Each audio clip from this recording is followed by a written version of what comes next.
regardez, mon thème d'aujourd'hui parle de, oui, la prière, les avantages de la prière. Rappel seulement, c'est rappel généraux sur la prière. Oui, le rappel de prier dans un couple et aussi que dans la famille. Dans ça, on va voir le fondement, les pratiques et l'impact de la prière. Voilà, je commence mon introduction. La prière est un acte de foi. La prière est un acte de foi, de communion avec Dieu, mais aussi un ciment spirituel. Les relations, mais aussi un ciment spirituel dans les relations humaines.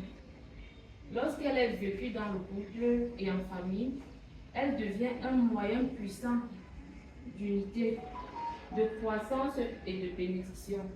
La Bible encourage les croyants à prier en tout temps. On voit dans 1 Thessaloniciens, chapitre 5, verset 15. Oui. Et après la prière, notre thème porte sur la généralité de la prière. Et nous avons pris la prière dans le sens, dans le cadre de la famille. Je ne reviendrai pas sur l'introduction qu'elle a déjà fait. Je continuerai avec l'importance de la prière dans le couple et la famille. Nous sommes allés en présentant des points succincts. Donc, le petit 1, la prière renforce l'unité spirituelle et émotionnelle dans la famille. Nous trouvons ça dans Matthieu 18, verset 19 à 20. Et en petit 2, elle place Dieu au centre de la vie familiale.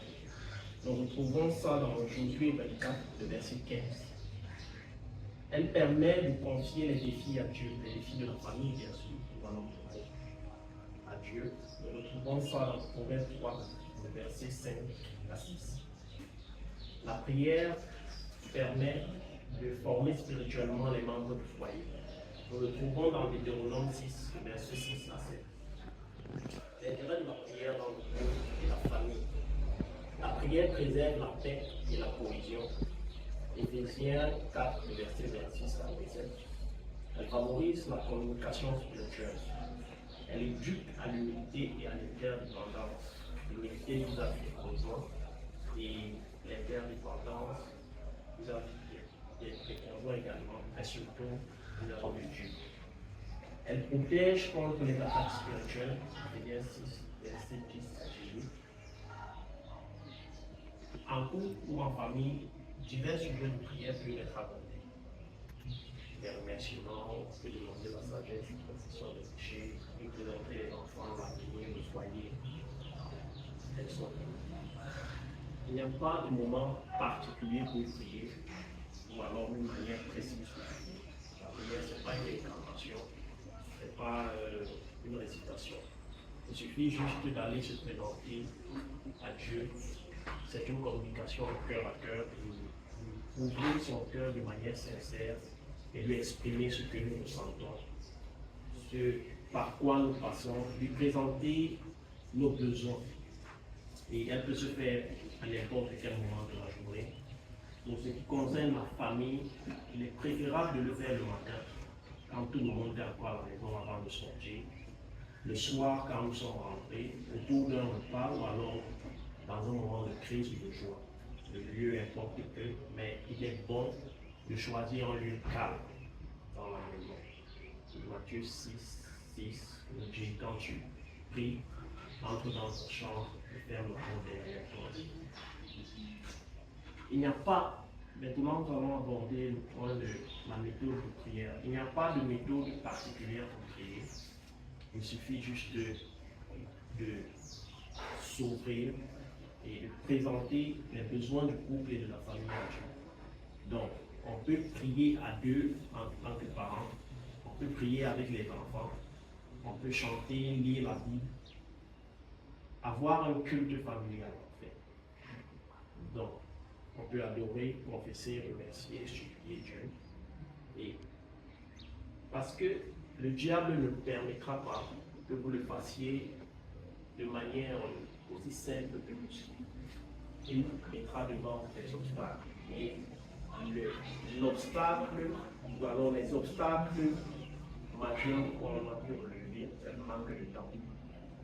Puis on cherchait premièrement le royaume de la justice.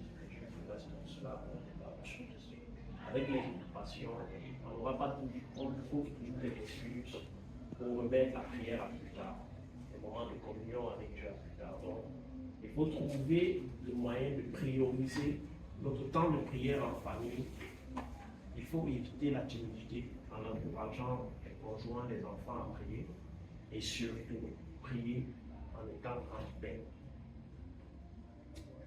Et comme résultat de la prière en famille ou en couple, on a la paix, la joie, on a la transmission de la foi aux enfants, la stabilité familiale. Il existe différents types de prières qu'on peut faire en couple et en famille. La prière d'adoration, de confession, de remerciement, de supplication, d'intercession, de louange, et j'en passe. Pour conclure, la prière dans le couple et la famille est une discipline essentielle pour construire une maison fondée sur le roi. À double titre, celui qui bâtit sa maison sur l'Éternel bâtit sur le roi. Elle exige la régularité, la foi, l'unité et l'amour. Elle est aussi un témoignage vivant au sein de la société.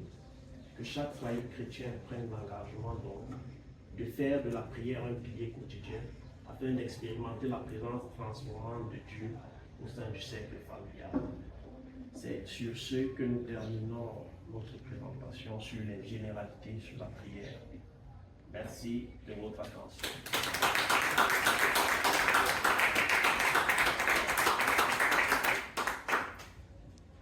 Il y a des questions, s'il vous plaît.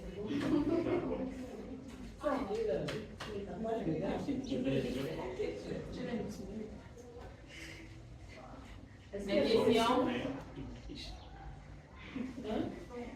Il y a des questions. Est-ce qu'elle a bien fait de la conduite par l'autre prononciation? Ok.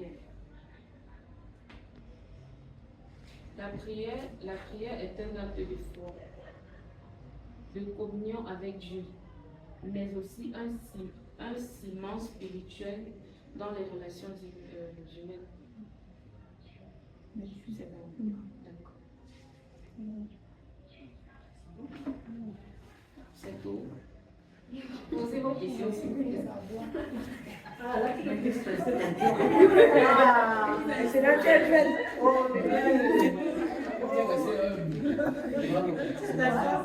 Tu n'es plus stressée, toi. Bon. Alors, si vous pensez que c'est OK, on peut tout juste acclamer pour lui.